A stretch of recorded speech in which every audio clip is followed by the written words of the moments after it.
जय सद्गुरुदेव, जय पद शरणम।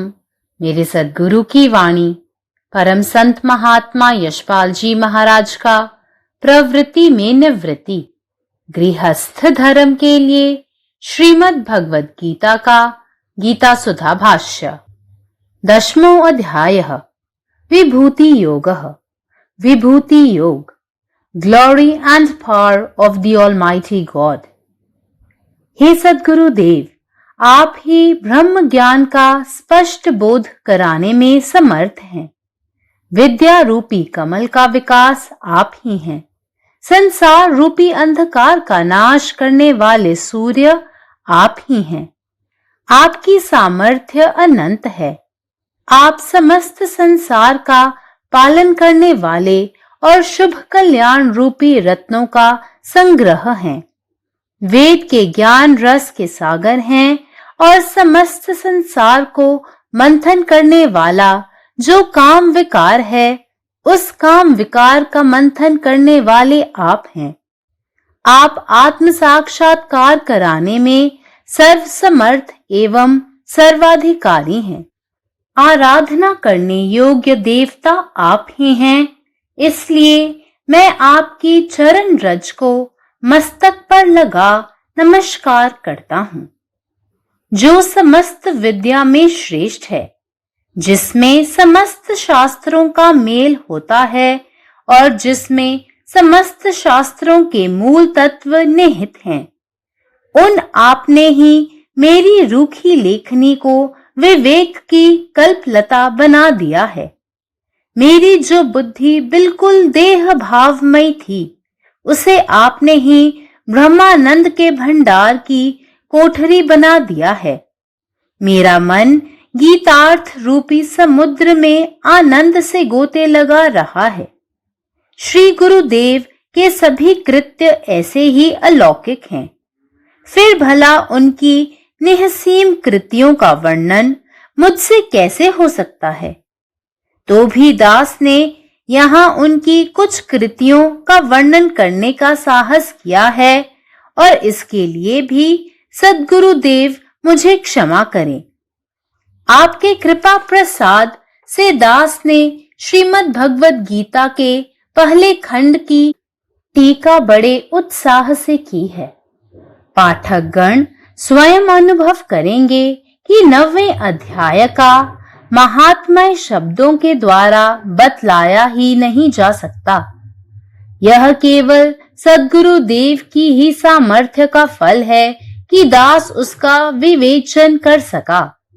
हे सद्गुरुदेव, आपकी ही कृपा कटाक्ष ने इस पंगु से अगम्य अध्यात्म का वर्णन करा दिया, परंतु इस अद्भुत कृत्य की उपमा ढूंढ सकना असंभव है। यदि कोई पूछे कि राम और रावण का युद्ध कैसे हुआ, तो इसका उत्तर केवल यही दिया जा सकता है कि वह राम और रावण के युद्ध के समान ही हुआ, अर्थात उस युद्ध की कोई उपमा ढूंढे नहीं मिल सकती। इसी प्रकार इस 9वें अध्याय में भगवान श्री कृष्ण का जो भाषण है, वह इस 9वें अध्याय के भाषण के ही समान है और इसकी उपमा कहीं ढूंढने से भी नहीं मिल सकती। जिन लोगों ने गीता का अर्थ बिल्कुल अपना सा लिया है, वे तत्वज्ञ लोग यह बात बहुत अच्छी तरह जानते हैं। अब सद्गुरुदेव की कृपाधार दास को गीता के उत्तर खंड का विवेचन करने की सामर्थ्य प्रदान करेगी। श्लोक 1। श्री भगवानुवाच भूय एव महाबाहो शृणु मे परमं वचः यते अहं प्रीयमाणाय वक्ष्यामि हितकाम्यया। भगवान श्री कृष्ण चंद्र जी बोले, हे महाबाहो, फिर भी मेरे परम रहस्य और प्रभाव युक्त वचन श्रवण कर, जो कि मैं तुझ अतिशय प्रेम रखने वाले के लिए हित की इच्छा से कहूंगा। अतिशय प्रेम रखने वाले साधक के सरल हृदय में ही सद्गुरु अध्यात्म के परम रहस्यमय अगम भेदों को खोलता है। The blessed Lord said, "Once again, O mighty armed, listen to my supreme words, which I, wishing your welfare, will declare to you who are delighted to hear me." No teacher can feel sufficiently inspired to continue his discourse unless his students nourish his enthusiasm with their interested listening. Noticing the kindling satisfaction and blazing joy in Arjuna's face, the Lord gets encouraged to expound his philosophy already dealt with in chapters 7 and 9 more exhaustively with revived appetite. The psychological fact is made evident here. The Vedantic verdict: wonderful is the teacher and equally clever the pupil. Repeated and comprehensive inquiry into the glory of the Lord clarifies the understanding and promotes devotion. For knowing and loving are interrelated. What else can man do than bend his head in reverence before the grandeur and sublimity of the Lord? Om. గీతాసుధ భగవత్ మహాత్మా శ్రీ యశ్పాజీ మహారాజు వారిచే ప్రతిపాదించబడిన ప్రవృత్తిలో నివృత్తి గృహస్థ మార్గంలో గీతా భాష్యము అధ్యాయం 10 విభూతి యోగము. హే సద్గురుదేవ, మీరే బ్రహ్మజ్ఞానమును స్పష్టంగా తెలియజేయగల సమర్థులు. విద్యరూప కమలం యొక్క వికాసము మీరే. సంసారమనే అంధకారమును నశింపజేయి సూర్యుడు మీరే. మీ యొక్క సామర్థ్యము అనంతము. సమస్త ప్రపంచాన్ని పాలించేవారు మరియు శుభ కళ్యాణ రూప రత్నాల రాశి మీరు. వేదాల జ్ఞానరస సాగరం మీరు. సమస్త ప్రపంచాన్ని మదించే కామ వికారం ఏదైతే ఉన్నదో ఆ కామ వికారాన్ని మదించేవారు మీరు. ఆత్మసాక్షాత్కారం పొందింపజేయట్లో సర్వసమర్థులు, సర్వాధికారులు మీరు. ఆరాధించుటకు యోగ్యుడైన దేవత మీరు. అందుచేత నేను మీ రజనమును శిరస్సు వంచి నమస్కరిస్తున్నాను. ఎవరు సమస్త విద్యలందు శ్రేష్ఠులో, ఎవరి యందు సమస్త శాస్త్రాలు మేళవించబడి ఉన్నవో, ఎవరి యందు సమస్త శాస్త్రాల మూలతత్వం ఉంచబడి ఉన్నదో అటువంటి మీరే ఆరిపోయిన నా కళాన్ని వివేక కల్పనతను చేశారు. నా బుద్ధి పూర్తిగా దేహాభిమానమై ఉన్నది. దాన్ని మీరే బ్రహ్మాండ భండారపు గదిలోగా తయారు చేశారు. నా మనసు గీతార్థమనే సముద్రంలో ఆనందముతో మునకలు వేయుచున్నది. శ్రీ గురుదేవుని సమస్త కృత్యములు అలాగే అలౌకికమైనవి మరియు అటువంటిప్పుడు బడ హద్దులు లేని వారి పనులను వర్ణించుట నా వలన ఎలా జరుగుతుంది? అయినా కూడా దాసుడిచ్చుట వారి కొన్ని కృత్యములను వర్ణించే సాహసం చేశాడు. ఈ విషయంలో కూడా సద్గురుదేవులు నన్ను క్షమించాలి. తమ కృపా ప్రసాదముచే దాసుడు శ్రీమద్ భగవద్గీత యొక్క మొదటి ఖండము యొక్క సవివరణను ఎంతో ఉత్సాహంతో చేశాడు. 9వ అధ్యాయం యొక్క మహత్యము మాటల ద్వారా చెప్పబడజాలదు అని పాఠక మహాశైలు స్వయంగా అనుభవం పొందగలరు. ఇది కేవలము సద్గురుదేవుని కృపాఫల సామర్థ్యమే. దానిచేతనే దాసుడు దాన్ని అర్థమయ్యే రీతిలో వివరించగలిగాడు.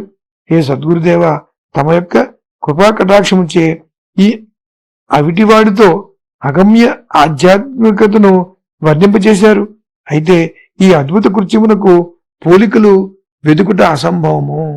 ఎవరైనా రామరావణ యుద్ధం ఎలా జరిగింది అని అడిగినట్టయితే దానికి జవాబు రామరావణ యుద్ధంలో జరిగింది అని మాత్రమే చెప్పగలం. అంటే ఆ యుద్ధానికి తగిన ఏ ఉపమానము వెతికితే ఎక్కడ లభించదు. ఈ విధంగా 9వ అధ్యాయంలో శ్రీకృష్ణ భగవానుని భాషణం ఏదైతే ఉన్నదో అది ఈ 9వ అధ్యాయము భాషణకే సమానము. దీనికి తగిన పోలిక వెతికినా కూడా ఎక్కడ దొరకదు. ఎవరైతే గీత యొక్క అర్థమును తమదిగా చేసుకున్నారో తత్వజ్ఞ అయిన వారు ఈ విషయాన్ని బాగా తెలుసుకుంటారు. ఇప్పుడు సద్గురుదేవుని కృపాధార దాసునికి గీత యొక్క ఉత్తరఖండమును వివరించేందుకు సామర్థ్యం ఇస్తుంది. శ్రీకృష్ణ భగవానుడు ఇలా అంటున్నాడు. శ్లోకం 1. భూయ ఏవ మహాబాహో శృణమే పరమం వచః ఎత్తేహం ప్రియమాణాయ వక్ష్యామి హితకామ్యాయ. భగవాన్ శ్రీకృష్ణచంద్రుడు ఇలా అన్నాడు, హే మహాబాహో, అత్యంత ప్రేమను కలిగి ఉన్న నీ మేలు కోసం ఎంతో ఇష్టంతో చెప్పే నా పరమ రహస్యము మరియు ప్రభావయుక్త వచనములను మరలా వినుము. అతిశయమైన ప్రేమను కలిగి ఉండే సాధకుల సరళ హృదయమందు మాత్రమే సద్గురువు పరమ రహస్యమైన ఆధ్యాత్మిక అగమ్యమైన రహస్యమును తెరుస్తారు. పరమాత్మ నీవే ఉన్నావు, నీ ഇഷ്ടമേ నెరవేరాలి. ജയ് സദ്ഗുരുദേവ്, ജയ് പ്രസരണം. സദ്ഗുരുവിന്റെ സന്ദേശം. അധ്യായം 10, ശ്ലോകം 1. വിഭൂതി യോഗം. പരമാത്മാവിന്റെ മഹത്വവും ഐശ്വര്യവും. ഹേ സദ്ഗുരുദേവ, ബ്രഹ്മജ്ഞാനത്തിന്റെ വ്യക്തമായ ബോധം നൽകാൻ കഴിവുള്ളത് അങ്ങേക്കാണ്. വിദ്യാരൂപിയായ താമര വിരിയിക്കുന്നത് അങ്ങാണ്. സംസാരരൂപിയായ അന്ധകാരം നീക്കുന്ന സൂര്യൻ അങ്ങാണ്. അങ്ങയുടെ ശക്തി അനന്തമാണ്. സമസ്ത ലോകത്തെയും പാലനം ചെയ്യുന്നവനും ശുഭവും കല്യാണകരവുമായ രത്നങ്ങളുടെ നിധിയും അങ്ങാണ്. ദേവജ്ഞാന രസത്തിന്റെ സമുദ്രവും ലോകത്തെ മതിക്കുന്ന കാമവികാരത്തെ തന്നെ മതിച്ച് ഇല്ലാതാക്കുന്നവനും അവിടുന്നാണ്. ആത്മസാക്ഷാത്കാരം ലഭ്യമാക്കുന്നതിൽ സർവശക്തനും സർവാധികാരിയുമായ ദേവൻ അവിടുന്നാണ്. അതിനാൽ ഞാൻ അങ്ങയുടെ പാദസൂളി ശിരസിൽ ചാർത്തി നമസ്കരിക്കുന്നു. സകല വിദ്യകളിലും ശ്രേഷ്ഠവും എല്ലാ ശാസ്ത്രങ്ങളുടെയും സാരം ഉൾക്കൊള്ളുന്നതുമായ ജ്ഞാനം തന്നത് അങ്ങാണ്. എന്റെ വരണ്ട എഴുത്തിനെ വിവേകത്തിന്റെ കൽപ്പനയാക്കി മാറ്റിയതും അങ്ങാണ്. എന്റെ മനസ്സ് ഗീതാർത്ഥ രൂപിയായ ആനന്ദ സമുദ്രത്തിൽ മുങ്ങിക്കളിക്കുകയാണ്. ശ്രീ ഗുരുദേവന്റെ എല്ലാ പ്രവൃത്തികളും ഇങ്ങനെ അത്ഭുതകരമാണ്. അങ്ങനെ അനന്തമായ അദ്ദേഹത്തിന്റെ കൃത്യങ്ങളെ എങ്ങനെ വിവരിക്കാൻ കഴിയും? എങ്കിലും ദാസൻ ഇവിടെ അദ്ദേഹത്തിന്റെ ചില കൃത്യങ്ങളെ വിവരിക്കാൻ ധൈര്യം കാണിച്ചിരിക്കുന്നു. അതിനും സദ്ഗുരുദേവൻ എന്നോട് ക്ഷമിക്കണേ. അങ്ങയുടെ കൃപാപ്രസാദത്താൽ ദാസൻ ശ്രീമദ് ഭഗവത്ഗീതയുടെ ആദ്യ ഭാഗത്തിന്റെ വ്യാഖ്യാനം വലിയ ഉത്സാഹത്തോടെ നിർവഹിച്ചു. 9-ാം അധ്യായത്തിന്റെ മഹിമ വാക്കുകളാൽ വിവരിക്കാൻ കഴിയാത്തതാണെന്ന് വായനക്കാർക്ക് സ്വയം അനുഭവിക്കാനാവും. ദാസന് അതിന്റെ വിവരണം ചെയ്യാൻ കഴിഞ്ഞത് സദ്ഗുരുദേവന്റെ ശക്തിയുടെ ഫലമാണ്. ഹേ സദ്ഗുരുദേവ, അങ്ങയുടെ കൃപാകടാക്ഷമാണ് ഈ അശക്തനിലൂടെ അതിഗൂഢമായ ആധ്യാത്മിക സത്യങ്ങളെ വിവരിപ്പിച്ചത്. എന്നാൽ ഈ അത്ഭുതകരമായ പ്രവൃത്തിക്ക് ഉപമ കണ്ടെത്തുക അസാധ്യമാണ്. ആരെങ്കിലും രാമനും രാവണനും തമ്മിലുള്ള യുദ്ധം എങ്ങനെയായിരുന്നു എന്ന് ചോദിച്ചാൽ അതിന് ഒരേ ഒരു മറുപടി, അത് രാമരാവണ യുദ്ധം പോലെയായിരുന്നു എന്നാണ്. അഥവാ അതിന് മറുപടിയില്ല.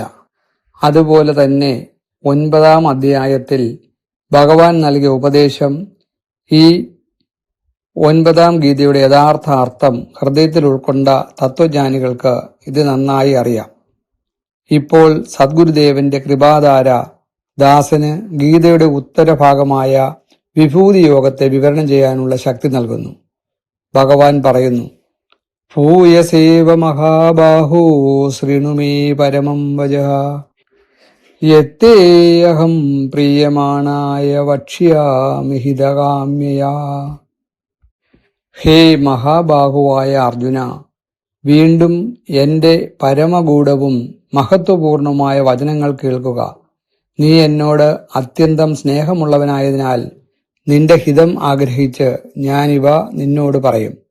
അതിയായ സ്നേഹവും ഭക്തിയുമുള്ള സാധകന്റെ ലളിത ഹൃദയത്തിലാണ് സദ്ഗുരു ആധ്യാത്മികതയുടെ ഗഹനമായ രഹസ്യങ്ങൾ തുറന്നു കാണിക്കുന്നത്.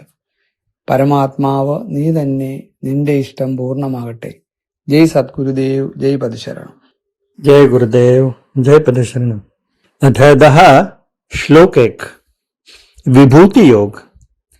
सर्वशक्तिमान परमेश्वराचे वैभव आणि सामर्थ्य. हे सद्गुरुदेव, केवळ आपणच ब्रह्मज्ञानाचे स्पष्ट आकलन करून देण्यास समर्थ आहात. आपणच ज्ञान कमळाचे फुलणे आहात. आपणच जगाचा अंधकार दूर करणारा सूर्य आहात. आपले सामर्थ्य अनंत आहे. आपण संपूर्ण विश्वाचे रक्षक आणि मंगलरत्नाचे भांडार आहात.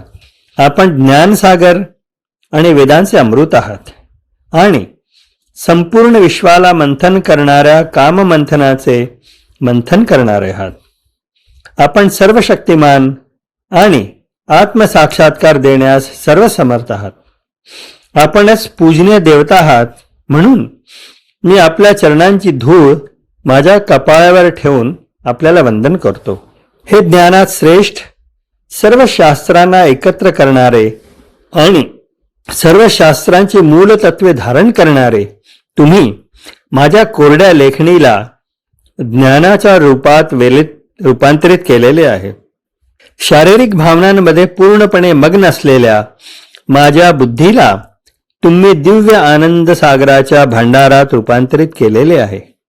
माझे मन आनंदाने गीतेच्या सागरात डुबकी मारत आहे.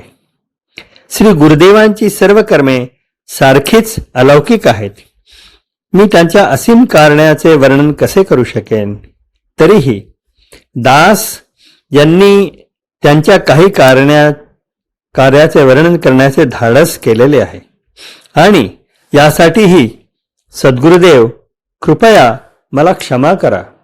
तुमच्या कृपेने दास या श्रीमद भगवद्गीतेच्या पहिल्या भागावर उत्साहाने भाष्य केलेले आहे. वाचक स्वतःच अनुभवतील की 9व्या अध्यायाचे महत्त्व शब्दात वर्णन करता येत नाही. केवळ सद्गुरुदेवांच्या सामर्थ्यामुळेच दास यांना त्याचे वर्णन करणे शक्य झाले. हे सद्गुरुदेव, तुमच्या कृपेने आणि उपहासाने या पांगळ्या व्यक्तीला त्या अगम्य आध्यात्मिकतेचे वर्णन करण्यास भाग पाडले. परंतु या अद्भुत कृत्यासाठी उपमा शोधणे अशक्य आहे. जर कोणी विचारले की राम आणि रावणाचे युद्ध कसे झाले, तर त्याचे एकच उत्तर दिले जाऊ शकते की ते राम आणि रावणाच्या युद्धासारखेच घडले, म्हणजे त्या युद्धाची कोणतीही उपमा सापडत नाही. त्याचप्रमाणे या 9व्या अध्यायातील भगवान श्रीकृष्णाचे भाषण या 9व्या अध्यायातील भाषणासारखेच आहे. त्याची उपमा कुठेही शोधून सापडत नाही. ज्या तत्वज्ञानांची गीतेला अर्थ आपण मानलेला आहे त्यांना हे चांगलेच ठाऊक आहे. आता सद्गुरुदेवांच्या कृपेने दास यांच्या गीतेचा उत्तर विभागाचे विश्लेषण करण्याची क्षमता प्राप्त होईल. श्री भगवान म्हणतात, भूया आणि महाबहो शनु मे परमवचः यत्तेह प्रियमानाय वक्ष्यामि हितकामाय. भूय म्हणजे तरीही, हे महाबाहू, शनु म्हणजे ऐक, मी म्हणजे माझे, परमम म्हणजे सर्वोच्च, वच म्हणजे वचन, यतजो म्हणजे ते, तुम, अहम म्हणजे मी, प्रियमानाय म्हणजे ज्याच्या मनात असीम प्रेम आहे, वक्ष्यमी हितकम्याय म्हणजे हिताच्या इच्छेने मी सांगेन.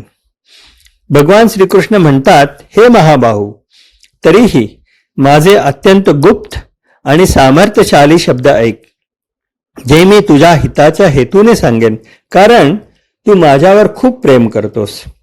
असीम प्रेम असलेल्या साधकाच्या साधा हृदयातच सद्गुरू आध्यात्मिकतेची सर्वात रहस्यमय आणि अगम रहस्ये प्रकट करतात.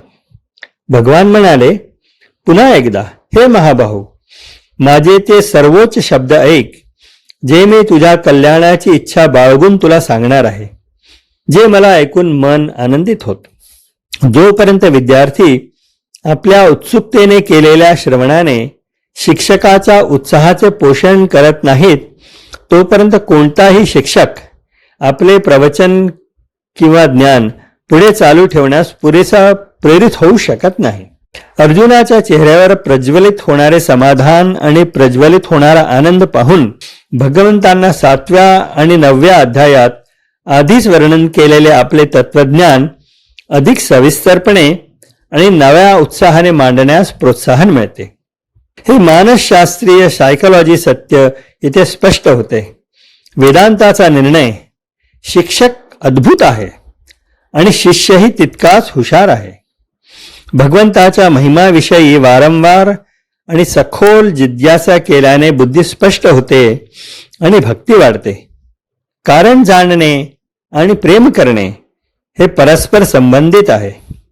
भगवंताच्या भव्यतेपुढे आणि उदात्तेपुढे आदराने मस्तक झुकवण्याशिवाय मनुष्य दुसरे काय करू शकतो. जय गुरुदेव. 10मो अध्याय विभूति योग. हे सद्गुरुदेव, अहीं ब्रह्म ज्ञान के स्पष्ट बोध करबाबो में समर्थ छी. विद्या रूपी कमल के विकास अहीं छी. संसार रूपी अन्हार के नाश करय वाला सूर्य अहीं छी. अहाँ के सामर्थ्य अनंत अछि. अहाँ समस्त संसार के पालन करता अशुभ कल्याण रूपी रत्न सबके भंडार छी. अहाँ वेद ज्ञान रस के सागर छी आ संसार के काम विकार के मोथा वाला सेहो अहीं छी. अहाँ आत्म साक्षात्कार करबाबो में सर्व समर्थ आ सर्वाधिकारी छी. आराधना जोग देवता अहीं छी. एहि कारण हम अहाँक चरण रज के मस्तक पर धारण क क विनम्र प्रणाम करैत छी. जे समस्त विद्या में श्रेष्ठ छथि, जिनका में समस्त शास्त्र के मेल होइत छनि आ जिनका में समस्त शास्त्र सबके मूल तत्व निहित छनि, वह अहाँ. अहीं हमर निसोख लेखनी के विवेक रूपी कल्पलता बना देने छी. हमर जे बुद्धि पूर्णतः देह भाव में डूमल छल, ओकरा अहीं ब्रह्मानंद के भंडार के कोठरी बना देने छी. हमर मौन गीतार्थ रूपी समुद्र में आनंद सँ हिलकोर लगा रहल अछि. श्री गुरुदेव के सब कृत्य एहन अलौकिक अछि, तखन हुनकर असीम कृपा सबके वर्णन हमरा सँ कोना संभव अछि. तैयो ई दास एतऽ हुनकर किछ कृत्य के वर्णन करबाक साहस केने अछि. एहि लेल सेहो हे सतगुरुदेव, अहाँ हमरा क्षमा करू. अहाँ कृपा प्रसाद सँ ई दास श्रीमद् भागवत गीता के प्रथम खंड के टीका बड़ उत्साह सँ केने अछि. पाठकगण स्वयं अनुभव करतैथ जे 9म अध्याय के महात्म्य शब्द सब सँ पूर्ण रूपेण कहब संभव नहीं अछि. ई केवल सद्गुरुदेव के सामर्थ्य के फल अछि जे एहि दास सँ ओकर विवेचन भ सकल. हे सद्गुरुदेव, अहाँ के कृपा कटाक्षे एहि पंगु सँ अगम आध्यात्म के वर्णन करा देलक. मुदा एहि अद्भुत कृत्य के उपमा ताकब संभव नहीं अछि. जँ कियो ई पूछे जे राम आ रावण के युद्ध केहन भेल छल, त ओकर उत्तर मात्र एतबे देल जा सकैत अछि जे ओ युद्ध राम आ रावण के युद्ध एहन छल. माने ओकर कोनो उपमा भेटिए नहीं सकैत अछि. ओहिना एहि 9म अध्याय में भगवान श्री कृष्ण के जे भाषण अछि, से एहि 9म अध्याय के भाषण जेना अछि. ओकर उपमा कतौ नहीं भेट सकैत अछि. जे लोग गीता के अर्थ के पूर्णतः अपन अंतर में आत्मसात क लेने छथि, ओ तत्वज्ञ लोक ई नीक जकाँ जानैत छथि. आप सतगुरुदेव के कृपाधार एहि दास के गीता के उत्तर खंड के विवेचन करबाक सामर्थ्य प्रदान करत. श्री भगवान उवाच: भूय एव महाबाहो शृणु मे परमं वचः यत्ते अहं प्रियमानाय वक्ष्यामि हितकाम्यया. भगवान श्री कृष्णचंद्र कहलखिन, हे महाबाहो, आप फेर हमर परम रहस्यमय आ प्रभाव युक्त वचन सुनू, जे हम अहाँ के हित के इच्छा सँ अहाँ लेल बड़ प्रेम के कारण कहब. जे साधक बड़ प्रेम राखैत छथि, ओकरे सरल हृदय में सद्गुरुदेव अध्यात्म के परम रहस्यमय आ अगम भेद सब खोलैत छथि.